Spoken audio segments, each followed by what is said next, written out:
Ano nga ba ang sekreto ng pagiging mabuting magulang? Yung maibigay ba yung pangangailangan ng isang anak? Mapag-aral sila sa mga mahaharing paaralan? Pero kung yun lang ang sekreto, bakit may mga anak na malayo pa din ang loob sa kanilang mga magulang kahit tila sapat at sobra pa nga ang mga bagay na naipupuno sa kanila?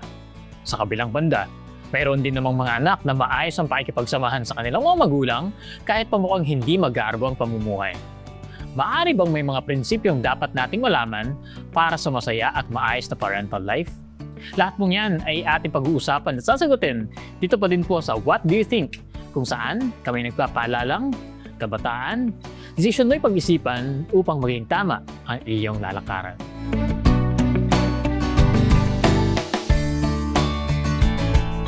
Sa mga oras pong ito ay muli nating makakasama si Jazel at si Enan para tumalakay ng ating topic ngayong umagang ito at magbibigay sa atin ng inspiration at mga kaalaman towards a healthy and happy family.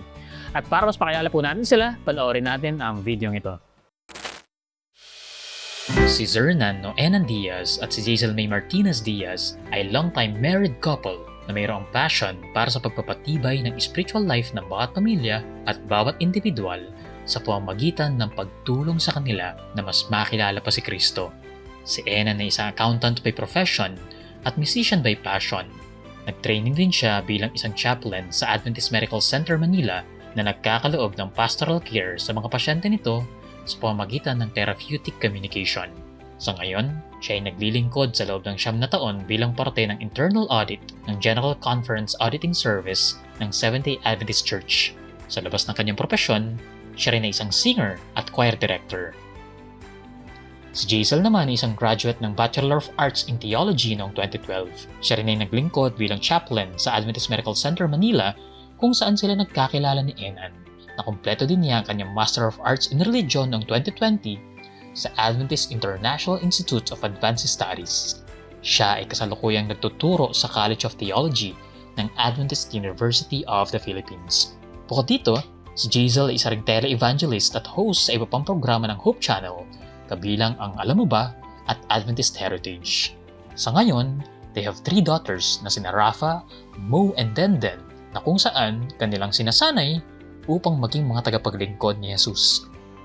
Kasama sila, sama-sama tayong matuto sa kung paano makakapagtaguyod ng isang masayang pamilya. Yan, so masaya po kami na muli kayong makakasama ngayon. Nakailang episodes na tayo at marami kami natututunan sa bawat mga pagtatalakay natin. So ngayon, panibago na naman na talakayan.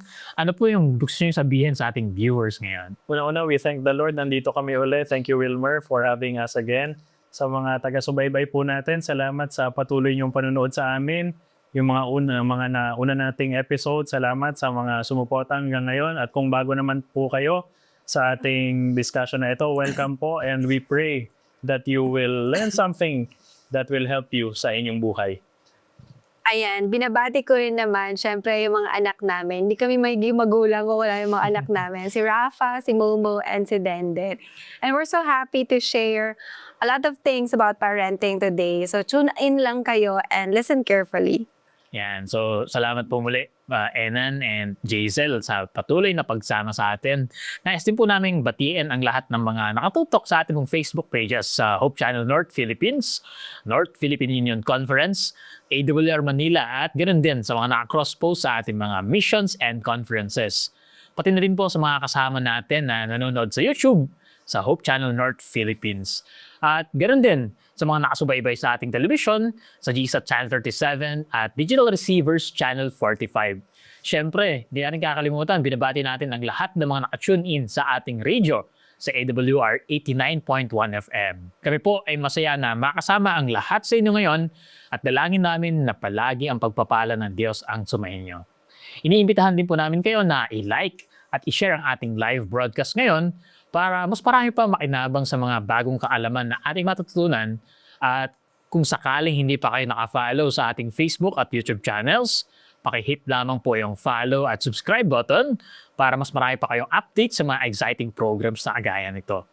Bago po tayo magsimula sa ating discussion, nilingan po natin si Enan para sa pambukas na panalangin. Nalangin po tayo. We thank you, dear Lord, sa panibagong opportunity na ito na kami makapag-usap-usap.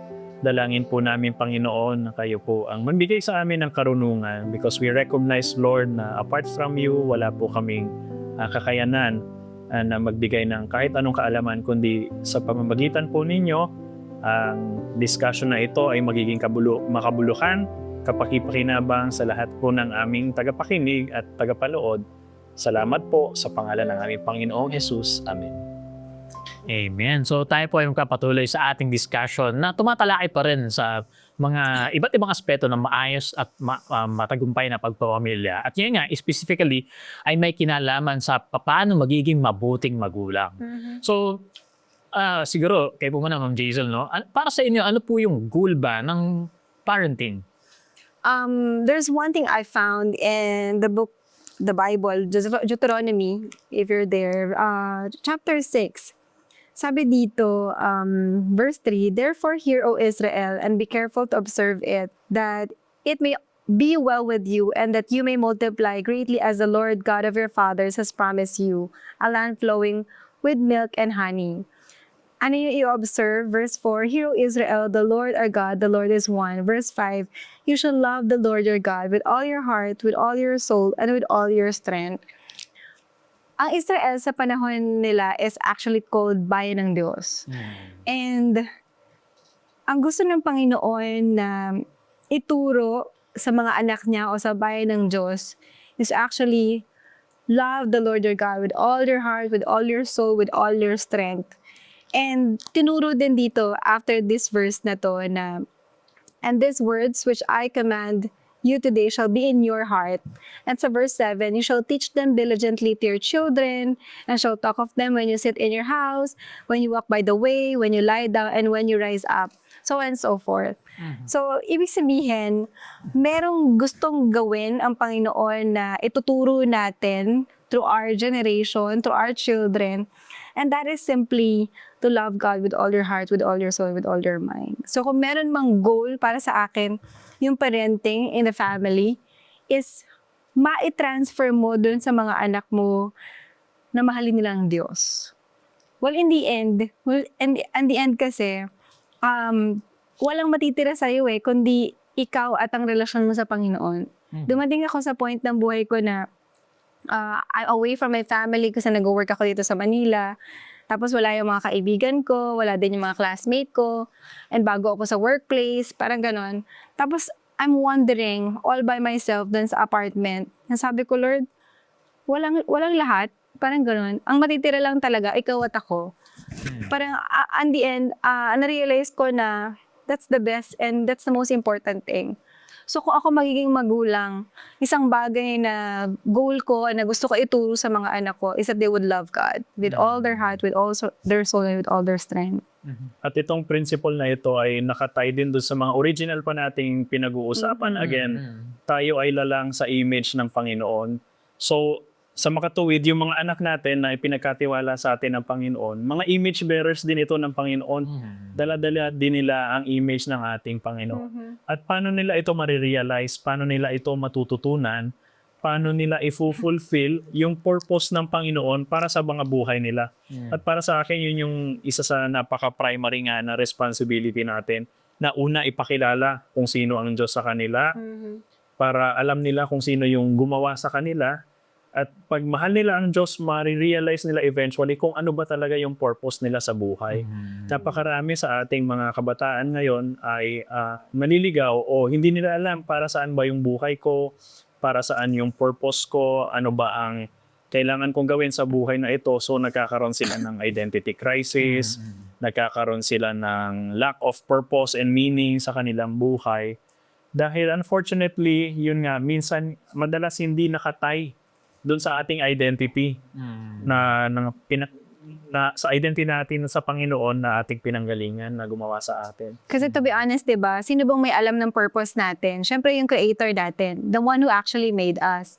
So if we bring our kids back to their creator, then madadirect talaga sila sa purpose nila. Kasi yung creator yung gumawa sa atin. And of course, nandun yung nabanggit kanina ni Wilmer na yung pagpo-provide ng mga basic needs. Of course, yun yung expectation. That's why pinag-uusapan natin dating pa lang. Kino-consider na yung mga ganong bagay. At kapag dumating na sa parenthood, ang isang marriage ay biniyayaan ng mga anak, nandun din of course yung pag-provide ng mga basic needs. Ano ba ang mga basic needs ng mga bata? Una, pagkain, shelter, pagmamahal, pagkalinga, yung kanilang self-expression ay ma-realize nila at yung kanilang gifts ay ma-nurture and nourish din. So nandun yung mga basic na yon. Habang tumatagal, habang lumalaki ang mga bata, yung kanilang needs ay patuloy din na nag-evolve. So dapat nandun yung mga magulang na ma-recognize yon. And going even earlier sa dating pa lang, individually, tayong lahat, may mga pinanggalingan tayong mga pamilya. And it is important to understand din na walang nanggaling sa perfect family Tayong lahat merong mga pinanggalingan ng mga pamilya na maaring may mga issues, mga problema, may mga brokenness or kulang sa ating family. Bago pa tayo pumasok sa parenthood, it is important as individuals na ma-recognize natin yung mga limitations. Ma-recognize natin yung mga trauma, yung mga problema, mga issue na ating pinagdaanan, ng mga kakulangan, na ma-recognize natin yon early on para hindi natin ma-pass forward din yung mga issues na ito. Minsan yung mga taong nanggaling sa trauma, sinasabi nila sa sarili nila, out of bitterness, pag ako naging magulang, hindi ko gagawin itong, hindi ako magiging kagaya nitong magulang ko na to o nung kung sino man na nagpalaki sa kanila. At sometimes yung bitterness na yon ay it turns out na the more you become like that, out of hatred, kasi hindi mo na-process yung emotion na yon. Ngayon, kailangan natin din minsan na magpatawad. Bago tayo mag-proceed dun sa parenthood, kailangan ibigay natin yung pagpapatawad na yon. I am setting my parents free. I forgive them by the power of the Lord mula dun sa mga issues na aking na-experience. And by God's grace, I will desire and endeavor na hindi ko na yun ulitin at mas mapalaki ko ang aking mga anak in a more righteous way, in a more ideal way na hindi ko naranasan. So parang ang goal din naman kasi is to have a better generation, a better or a next generation na better than, what you have experienced, something like that. Kaya minsan nandun yung danger na na-spoil yung mga bata. Kasi dati wala kayong mga ganito pero alam mo yun, dahil kaya ko ibigay ngayon, sige bibigay ko sa inyo na.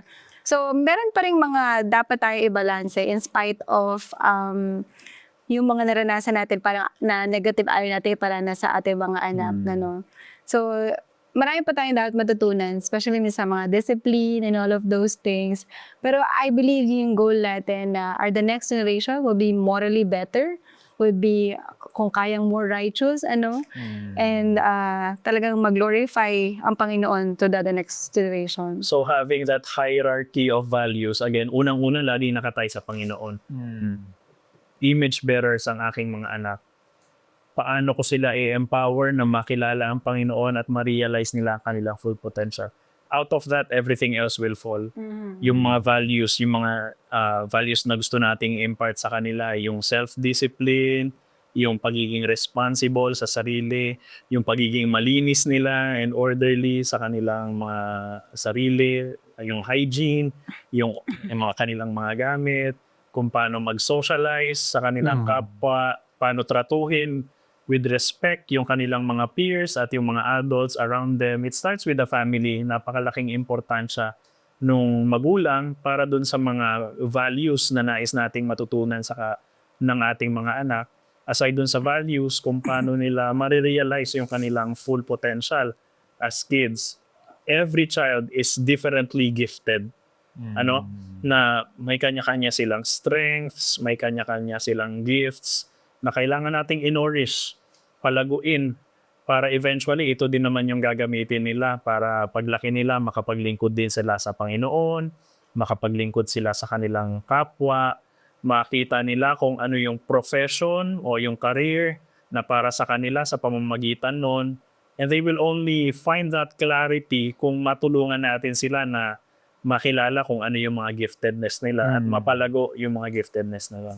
Amen, amen. So, napaganda no, na ang ganda na malinaw sa atin na ang reason ng parenting ay maipakilala ang Diyos sa kanila.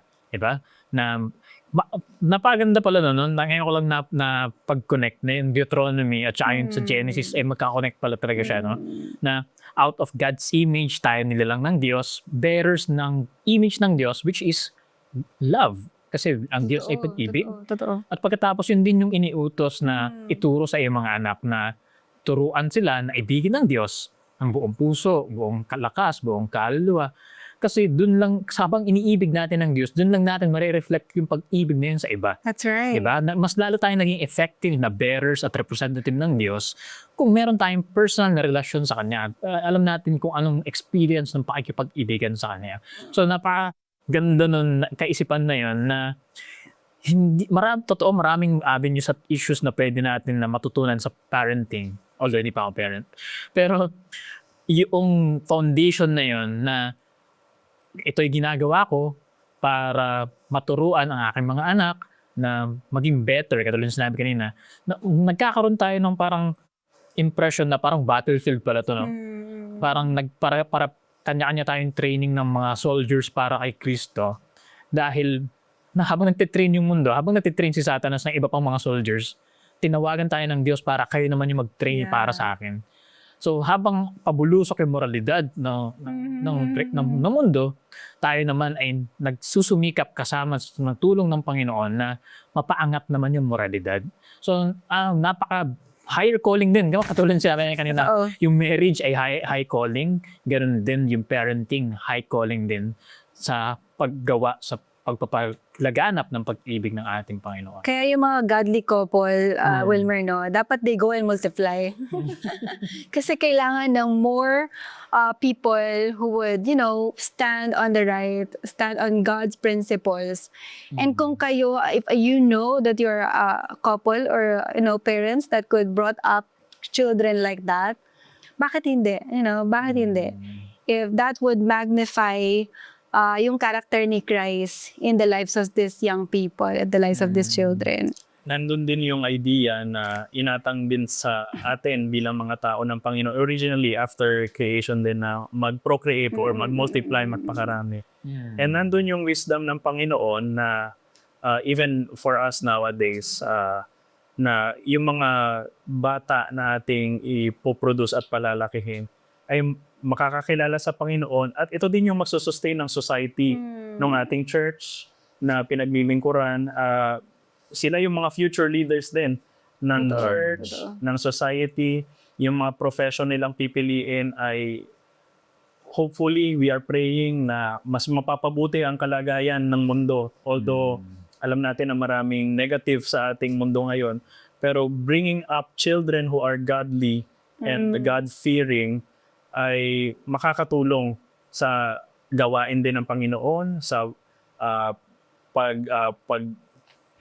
pag-shine. In representing God in the midst of this chaos. Parang ganun. To shine their light in this dark world. Yun. So, napakaganda, no? So, habang pinag-usapan natin yung pagiging liwanag, pagiging channels ng pag-ibig, parang masyadong malawak na terms, di ba? So, ano ba yung mga values na dapat nating ituro sa ating mga anak para talagang maging aligned yung pamumuhay nila sa pagpapakita ng pag-ibig at liwanag sa influence na meron sila sa mundong to? Sa akin, una sa lahat yung pagiging unselfish. Kasi sin could start with pride, selfishness, ganyan. And the moment they're born, parang gusto lagi nila, kanila, akin, ganyan. Pero yung matutunan nila maging unselfish, that's one big thing. Kasi that means, yun din kasi yung meaning ng love, yung pagiging unselfish, yung self-sacrifice. Pero minsan yung sinasabi natin, tinuturo natin sa bata na sharing is caring. Akala natin wala lang yung sharing, pero that's part of training them to be unselfish kapag nagsishare sila. So that's one good thing. And maraming practical ways to actually help them to be unselfish. Like serving each other, yung prioritize nila yung need ng kapatid nila or ng parents nila rather than their needs, ganyan. That's one way.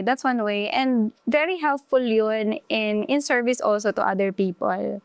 And although, ang pinaka-top priority natin, kagaya ng sinabi ko sa'yo kanina, is to love the Lord your God, which is yung personal devotion and personal relationship and communion with nila sa Panginoon. That's one first thing, na makita, na ma-build up din sa kanila, yung spirituality nila, aside from pagiging unselfish. Sa kasalukuyan, Wilmer, kami ng aking asawa, we decided to homeschool our children. Kasi nga with a primary goal, unang-una na makilala nila. Gusto namin maging hands-on na yung makilala ng aming mga anak intentionally ang Panginoon. Hindi lang nila matutunan ito mula sa iba. Dahil alam naman namin, yun nga, we belong in a church, in a society na generally nakakakilala naman sa Panginoon.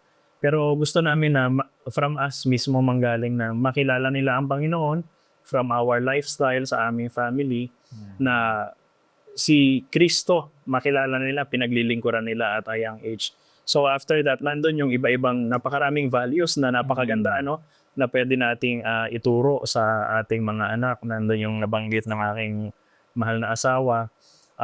Isa doon yung independence din, yung life skills na matutunan nila na mag-function in real life sa society.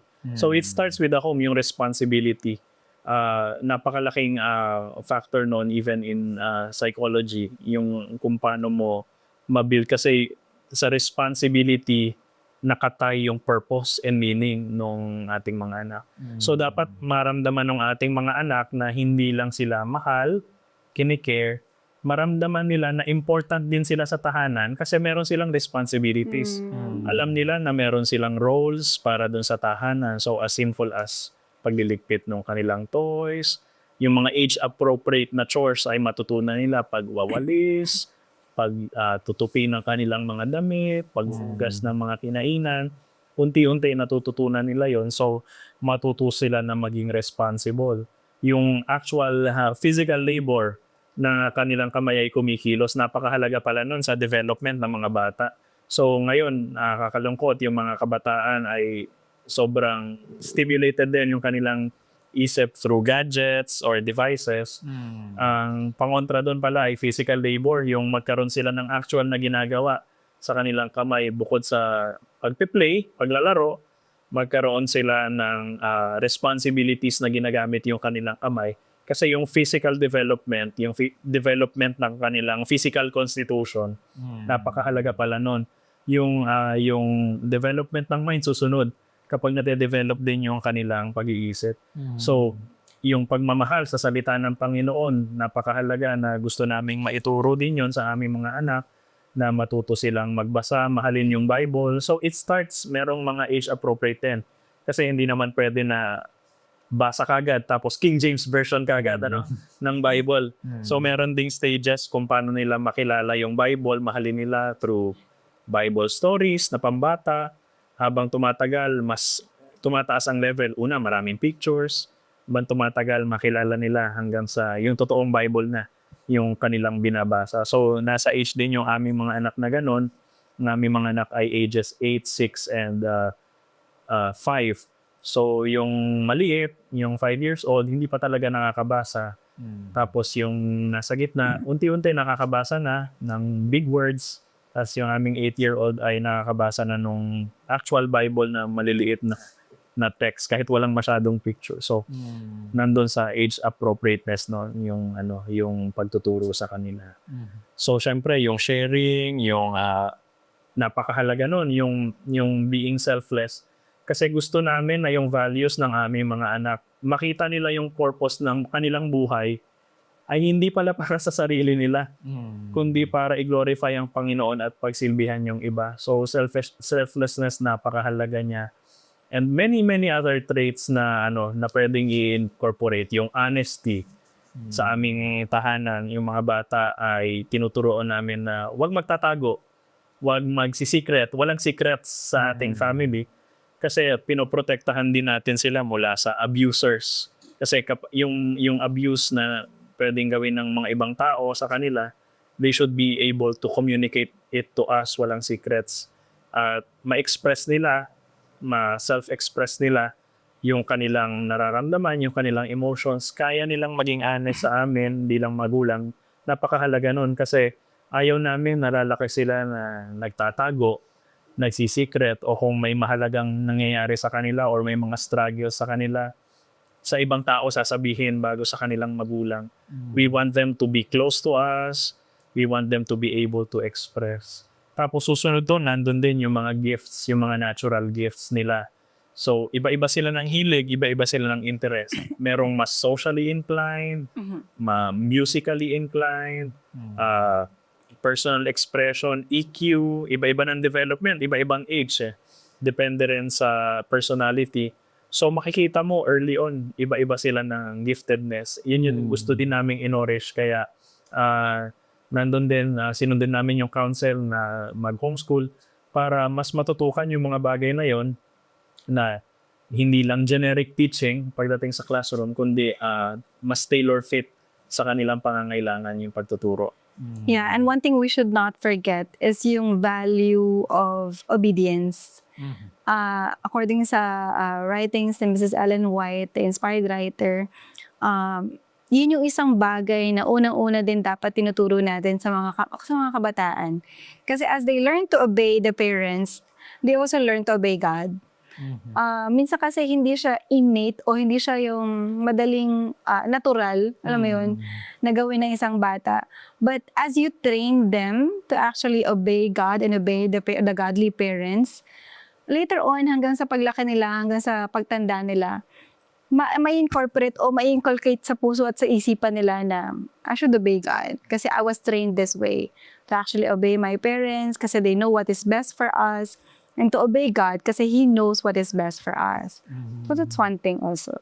Yung napakarami ng avenues pagdating sa pagtitrain sa mga bata, no? Parang na-imagine ko tuloy parang gobyerno parang gobyerno. Alam mo yun, yung parang yung may mga mamamayan, tapos ikaw bilang leader ng bilang gobyerno, parang ikaw yung nag-i-empower dun sa mga mamamayan para mas lalo sila na lumago. Parang ganoon din pala no sa pagiging magulang na hindi lang siya madalas sa gobyerno ay parang tawag doon, yung impulsive lang. Na-impose ito, gagawin nyo. Hindi nang mas sigit pa yun sa pagmamagulang kasi sa ina-impose, meron pang demonstrative, di ba? Kailangan demonstrate mo. Hindi mo pwedeng sabihin, maging selfless ka. Dapat ipakita mo rin sa kanila kung paano maging selfless. Kaya napakalaga sinabi niyo last time na napakalaga ng relasyon ninyo mag-asawa. Kasi yun yung magiging example dun sa inyong mga anak. That's true. Pero at the same time, parang permissive din siya in a sense na ikaw yung mag-create ng environment para magawa nila yung mga values na gusto mo na matutunan nila. That's true. Diba? So parang nakita ko talaga sa gobyerno, no? Parang ganun na ideal na government, yung merong sense ng impulsive, demonstrative, at saka permissive. Hindi yung impose ka lang na impose, huwag kayo magnanakaw, pero ang hirap ng buhay, hindi ko sinasabi na Galing na. ang pagiging mahirap ay susi, ay dahilan para tayo magnakaw. Pero sinasabi natin, pagdating pala sa pagpe-parent, lahat ng avenues para kang merong irigasyon na gumagawa ka ng irigasyon para mapadaloy mo yung tubig sa dapat niyang kalagyan. So, ang ganda nun. Yung magulang ay walang one size fits all sa pagtrato sa kanilang mga anak. Kasi nga, every child is unique. Merong individuality na kailangan mong i-respect, na kailangan mo hayaan mo sila minsan mag-explore, hayaan mo silang magkamali para matuto sila minsan sa kanilang pagkakamali, yung mga safe mistakes, kumbaga, na hindi mo sila pipigilan na magkamali minsan para mas matutunan nila yung lesson. Kasi doon din naman yung ways, yun nga, yung how they act within the family circle, yun din yung magiging empowerment nila kung paano sila mag-act sa society na kanilang kinabibilangan para sila maging functional and productive members of society. But beyond that, beyond their being a functional member of the society, kailangan makita yung purpose nila as created beings of God, na ang kanilang ultimate responsibility, ultimate na pananagutan ay sa Panginoon. So secondary, everything else susunod doon, yung kanilang magiging career in the future, yung kanilang mga gifts, kung paano gagamitin, kung paano din sila pipili ng kanilang future partners and spouses in the future. As early as now, kailangan pinapakita, tinuturo, ginagabayan yung mga anak para pagdating ng araw sa kanilang adulthood, sila din naman ay matututo na maging good parents din naman at ide-demonstrate din at ituturo. They'll be even better than us. Yan ang aming prayer para sa aming mga anak na mas magampanan nila yung mga responsibilities na ibibigay ng Panginoon sa kanila in the future. Amen. So yan, napakarami nating natutunan doon sa unang part ng ating discussion. Ganun pala yun na nararapat nating gawin para sigurado na tayo maging mga effective na mga parents in the future. So kung kayo po ay mayroong karagdagan na mga katanungan o kaya comments na may kinalaman sa ating topic ngayon, ilagay nyo lamang po yan sa ating comment section o di kaya ay kontakin nyo po ang mga numbers na makikita po ninyo sa ilalim ng inyong mga screens. Bago po tayo magpatuloy sa ating mga discussion, makakarinig po muna tayo ng isang magandang awitin.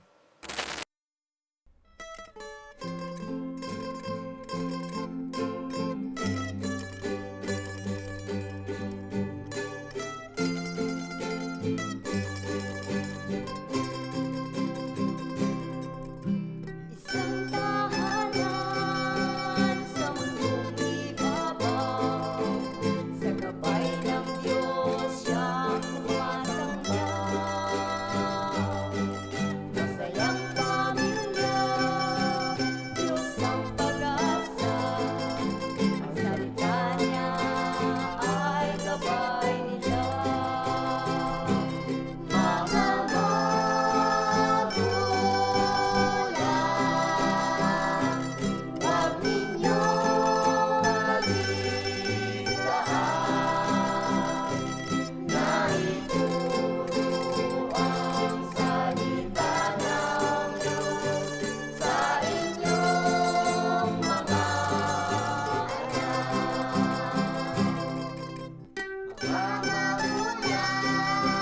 sa bawat tahanan. Ikaw ang ugat siyang sinusundan.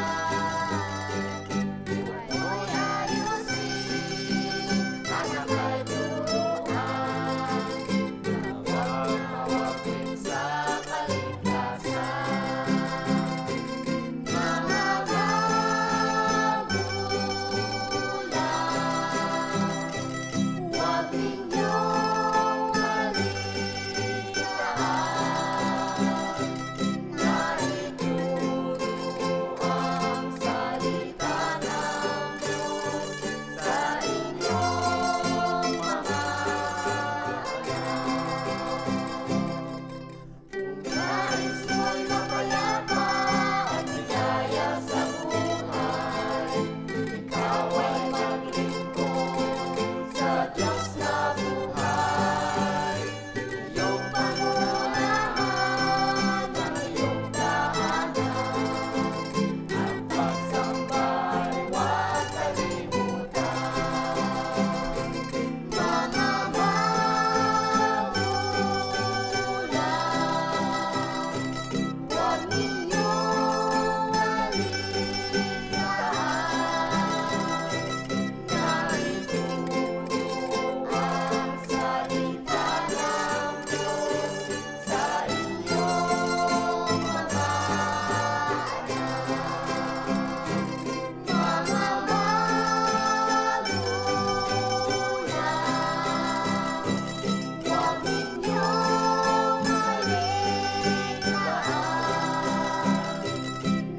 ituro ang salita ng Diyos sa inyong mga huwag ninyong balitaan na ituro ang salita ng Diyos sa inyong mga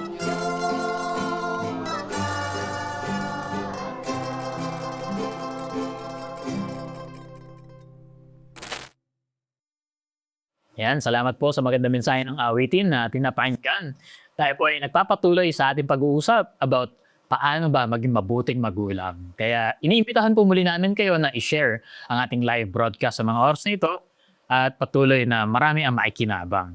So, Sir Enan, yan. Kanina napag-usapan natin yung mga iba't ibang mga values at sinil na rin kung paano yung ma-inculcate yung ganong klaseng values. Bukod doon, ano pa yung iba't ibang mga specific na methods na pwede nating magawa para mas maturuan ang values ng ating mga bata? I think may masasabi ang aking mahal na asawa dito. Yeah. Pero mamaya, you add on sa discipline. Kasi usually siya yung nagde-discipline ng mga kids. Pero doon sa mga iba't iba pang values, like for example, we also want them to do their best. And minsan tayo, we appreciate them saying, good job, galing mo, smart, you're so smart, ganyan. Pero for them pala, to do their best is actually you give them appreciation na good effort. Thank you for doing your best. Alam mo yun, we appreciate yung binigay nilang effort to it. Kasi hindi naman talaga lahat would have a product na excellent, na sobrang ganda, sobrang perfect ng pagkakagawa nila or yung pagkaka-finish nila ng job. So yung ganyan. appreciation is effort-based instead of results-based Yeah. initially para ma-build yan. Yeah, so para ma-build up dun sa mga bata na ay na-appreciate ni mommy or ni daddy yung ginawa kong effort, yung binigay kong strength, skill, and abilities doon sa ginawa ko. Hindi naman necessarily na dapat maging perfectionist tayo. Dapat perfect talaga yung nagawa. Pero yun, hanggang sa paglaki, we want them to have that in mind na basta ginawa mo yung best mo, anak, we're so proud of you. We're happy for you and we appreciate you for that. Parang ganun. And marami pang practical things like yung self-control. Mahalaga din kasi na they know how to say no to some things. Ayan. But then it comes with reasoning kasi dapat may dahilan sila kung bakit sila magsasabi ng no to something. So they were brought up na vegetarian sila. And hindi lang basta sabihin namin ng mga parents na, anak, hindi kayo pwede kumain nito, bawal to, ganyan. Hindi pwedeng ganun eh. Kasi magtatanong sila, Bobby, bakit hindi pwede? Ano ba yun? Parang, so we need to reason, we need to tell them bakit hindi, hanggang sa kahit wala kami, when they are offered, different food from what they usually eat, sabihin nila, vegetarian po kami. Sabihin nila, hindi po kami kumakain ng ganyan and ganito. So, sa kanila namang gagaling, diba? At least ikaw din, as a parent, kampante ka na kahit wala ka doon, alam mo na they would make the right decisions. And ganun din, whenever they would be offered some sweets, ganyan, chocolates, actually magtatanong sila. Sasabihin nila, Mami, pwede ba to? Mami, can we eat this? Kahit sa ref namin, bago sila kumain ng something sa ref, they would really ask me as their parent na, Mami, okay lang ba kami kumain nito today? Something like that. Kasi we also make sure na they don't eat too much sugar. Delikado din kasi sa health. So they can eat a little, pero yung too much talaga, we really don't advise it na they just eat whatever they want. Hindi ganun eh. Kasi in training the kids, mahalaga din yung health nila. Kasi pag healthy yung mind and body nila, then they could also behave well and do better and make right decisions talaga. Hanggang paglaki, ganun din naman. So, in continuation, isa sa mahalagang aspect to inculcate the values that you need them to understand is yung discipline, boundaries. Nandun yung boundaries kasi sabi nga, ang batang walang boundaries ay actually insecure. Mas secure yung feeling nila, yung kanilang emotional state and mental state. Kapag meron silang boundaries, alam nila na up to here lang ang kanilang pwedeng gawin. Na-appreciate ko yung mga anak ko na unawaan nila na kapag ako ay nagtatrabaho, especially nung work from home during the pandemic, alam nila na pwede nila akong lapitan at kausapin lalo kung may mahalagang bagay o emergencies. Pero hindi yun playtime. Kasi it's work time ni daddy. So mahalaga na naunawaan nila yung mga ganung bagay. And eventually, yung other side of discipline, yung sinasabi na merong consequences o pagpapalo minsan. So yung consequences na meron siyang levels na dun sa naunawaan nila. Mahalaga una naunawaan nila, kinakausap at consistent ka dun sa pagsasabi kung ano yung hindi pwede, ano ang dapat. Tapos may levels din ng discipline, hindi lang puro palo. Kasi merong pagkausap, merong hands on the wall, merong stand in the corner, yung mga age appropriate ano. Kasi hindi pa nila nauunawaan at very young age kung anong ibig sabihin ng palo. Sa kanila pain lang yun ano. Pero pagdating dun sa time na naintindihan na nila na meron ng palo, kapag umulit yun, may levels. Sinabi din sa atin sa Proverbs ay ano, do not Spare the rod. the rod sa bata. Huwag nating ipagkait kumbaga yung rod kasi spare the rod and spoil the child. Sabi nga dun sa kasabihan. Pero ang isang counsel din na naalala ko na biblical ay never discipline in anger. Never discipline in anger. Kasi ang makikita nila doon, mapipick up. Okay lang na mag-outburst, okay lang na mag-express nung galit o maging violent even as long as justified dahil doon sa galit mo. So what we do sa pagdidisiplina sa mga bata kung kailangan paluin ay una, hinintay ko kumalma yung aking sarili. Pag medyo kalmado na, kakausapin na, tatawagin na. Ipapaunawa mo sa kanila. Alam mo ba kung bakit gagawin natin to? Ano yung ginawa mo na hindi tama? Kailangan masagot nila yon. Kasi kung hindi nila masagot, confused sila, maaaring confused sila, hindi ko alam, may ginawa ba akong mali? Maaaring hindi nila na-identify. So pag na-identify na nila bakit ito mali, kailangan maipaliwanag din nila bakit yun mali. Bakit napag-usapan na ba natin to o hindi? Anong usapan natin nung huli kapag umabot pa dito? Meron ng anong consequence? Sabihin nila meron ng palo. Okay. Pag naintindihan nila yon, hayaan silang mag-express kung anong dapat sabihin, dapat mag-sorry. Whether may palo or wala, kung ano man yung consequence, dapat alam nila kung paano i-rectify, itama yung pagkakamali na kanilang ginawa. Kanino magsusorry? Doon sa minalian. Kung pinalo ang kapatid o inaway, sa kanya magsusorry. Kung sa magulang magsusorry. At magsusorry din kay Jesus. Kailangan matutunan nila na umamin ng kanilang pagkakamali sa harap ng Panginoon at humingi ng tawad sa Panginoon. Kasi everything na mali na kanilang ginawa, yung Panginoon ay nalulungkot at kailangan din nilang itama yung kanilang relationship sa Panginoon. Ngayon, bago yung pagpapalo, para hindi galit, sigurado, panalangin muna uli. Magpe-pray together bago paluin. So magpe-pray na nilalapit sa Panginoon yung gagawing proseso, kailangan gawin ito. Doon pa lang sa stage na yun, naiiyak na ako usually. Naubos na yung galit. Pero kung kung naunawaan na ba o hindi, i-assess din yun eh. So minsan kailangan ituloy yung palo, minsan hindi na kasi nagrepent na, nakita mo na yung repentance sa anak, umiiyak na sila, naunawaan nila yung mali. Minsan may certain flexibilities din na pwedeng gawin na kailangan yung karunungan ng Panginoon nasa iyo. Pero kung kailangan maging consistent, kailangan ibigay yung palo doon sa time na yon. After nun, merong iyakan, may makikipag-usap uli, may sorry uli, I love you, i-affirm yung bata dapat na yung mistake mo is not really you. Nagkamali ka lang pero I'm proud of you kasi na-recognize mo, tutulungan ka ni Lord. Panalangin uli. Naka-sandwich yung palo sa panalangin. Napakahalaga. Para makita nila na ang discipline is a process na hindi out of anger, hindi out of violence, na kailangan ko lang i-express, kailangan ko lang gumanti sa kanila, kailangan maunawaan nila na it is a godly process na kailangan nilang pagdaanan para matutunan nila yung lesson na kailangan nilang matutunan for that time. Yeah, and it's also out of love. Kasi bakit mo disiplinahin yung tao or yung bata? Kasi gusto mo that she would do better next time.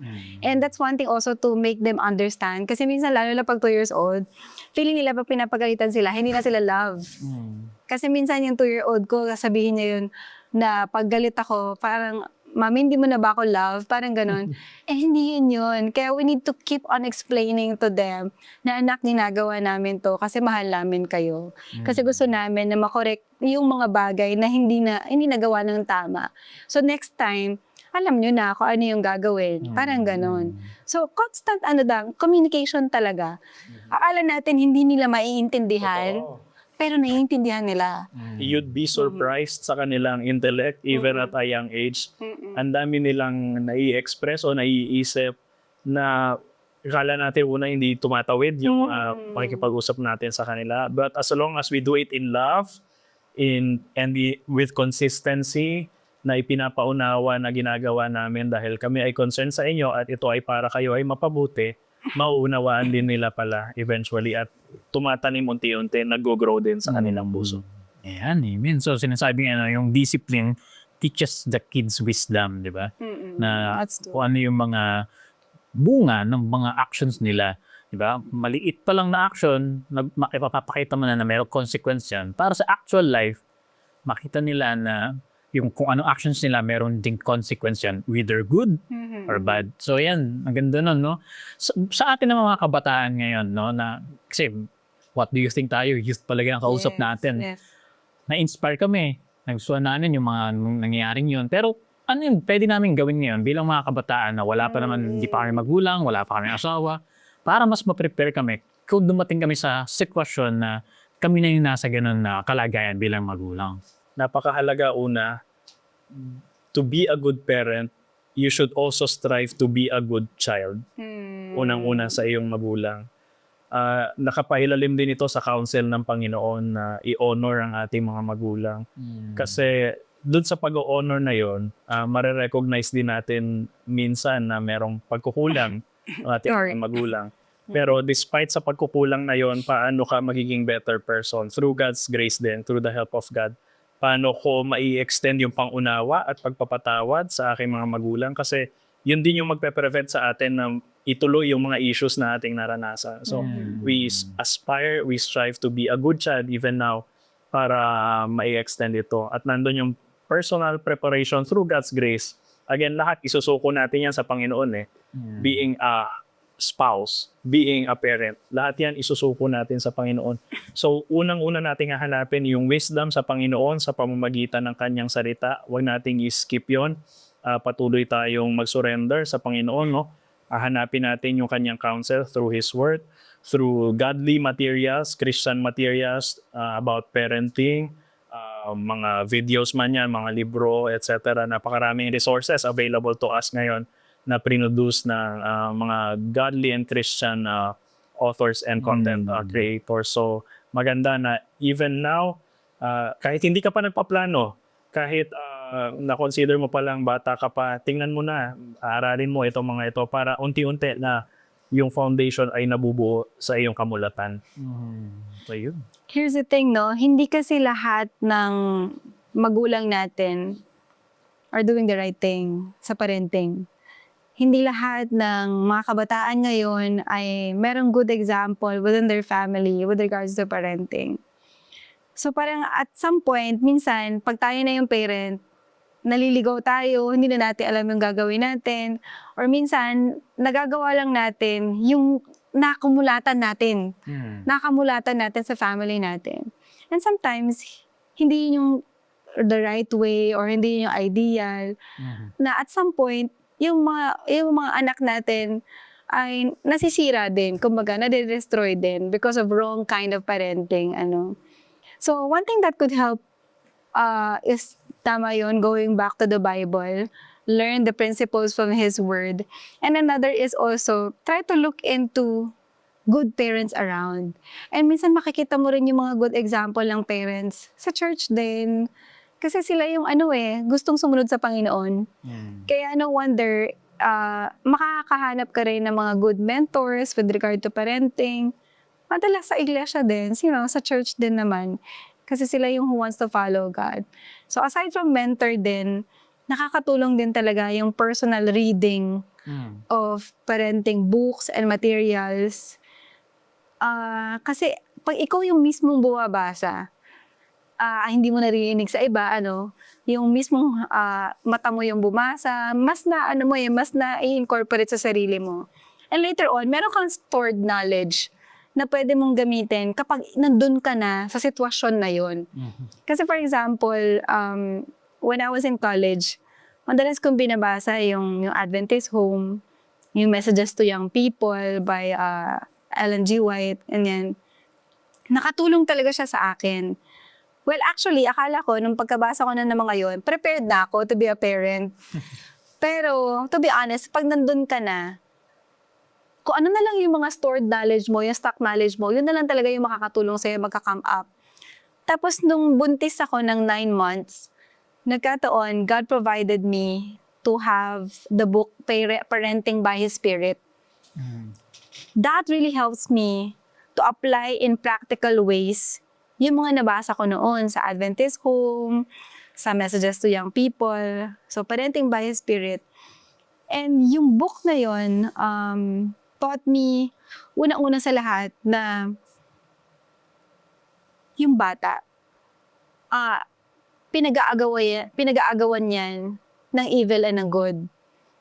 Bata pa lang yan, parang Satan is there already trying to get him or her on his side.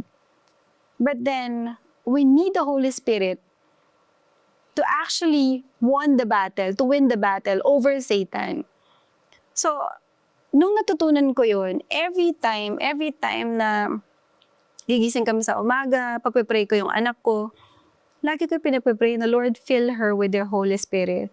Kasi I know how important Holy Spirit is in the life of my kids. Kasi kahit maliit pa lang yan, Satan is doing his best to get him, on his side. And I want to win the battle through the working of the Holy Spirit. So every time, for example, yung anak ko, may ginawa siyang masama, hinataw niya yung helper namin. Tapos, ayaw niya mag-sorry. 2 years old siya. Ayaw niya mag-sorry dun sa ginawa niyang pag-hurt dun sa helper namin. And sabi ko, Lord, paano to? Kailangan ma-admit ng bata yung fault niya and to ask for forgiveness kasi he did something wrong. Pero ayaw talaga magsalita ng bata. Nakatingin lang siyang ganun. So what I did is, sabi ko, anak, pray tayo, anak. It's only God who could help you to, to say sorry for what you have done wrong. So nag-pray kami talaga together. Around 2 to 3 years old, like that. And so, after praying, I waited for a while, hoping that the Holy Spirit will work. And then maya-maya, niyakap niya yung helper namin. And sabi niya, with a soft voice, I'm sorry, ate. Parang, sabi ko, Lord, grabe, parang, alam mo yun, marami pang gantong instances in the life of my kids. And I know it's you who can help me out. It's the Holy Spirit's power who can actually help me out. So sa mga pagkakataon na we don't know what to do, which is maraming ganong instances sa buhay ng parent, call to God. Be bold enough then to call your kid, anak, pray muna tayo. Sana tulungan tayo ng Panginoon to overcome this kasi we need to do what is right. Something like that. Amen. So ayan, napakarami nating natutunan tungkol sa paano ba magiging mabuting magulang. Totoo na hindi madali, pero may paraan habang tayo magpapasakop sa ating Panginoon. Ngayon, pakinggan naman natin ang insights ng mga kabataan na na-interview natin about sa topic natin, paano ba maging mabuting magulang. So, kabataan, what do you think?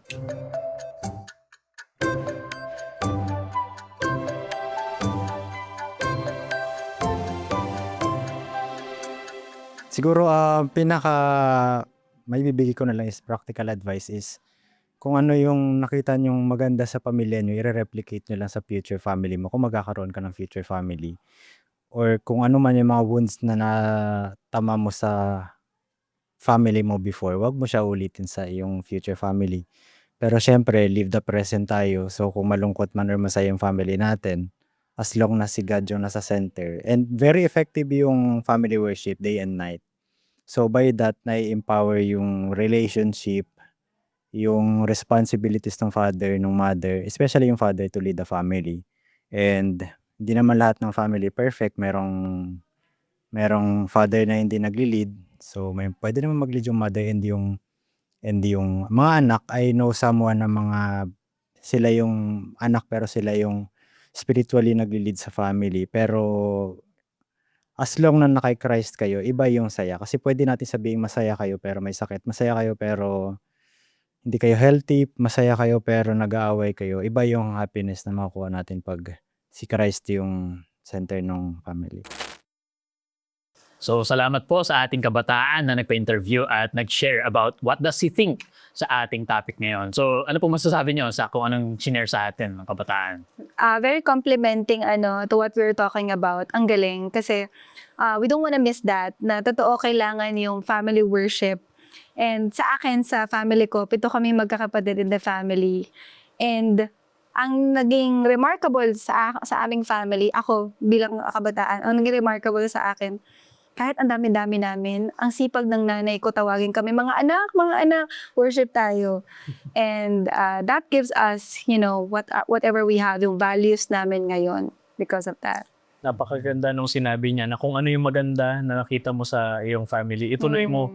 Yun din ang aking inspiration, yung mga magagandang ginawa din ng aking magulang para sa aking daddy at ang aking mommy. Papasalamat po ako sa inyo, sa inyong godly influence sa akin, na yun din yung tinatry nating i-replicate, and kung ano pa yung pwedeng i-improve natin. Pero it's important to acknowledge and recognize yung mabubuting mga nagawa din ng ating mga magulang despite the limitations. At yung mga pagkukulang ay ipagpa sa Diyos din natin, hihingi natin ng tulong sa Diyos kung ano pa yung mga kakulangan na pwede pang ipagbutihin para sa susunod na henerasyon din naman. Amen, amen. So yan, napakarami natin natutunan. No?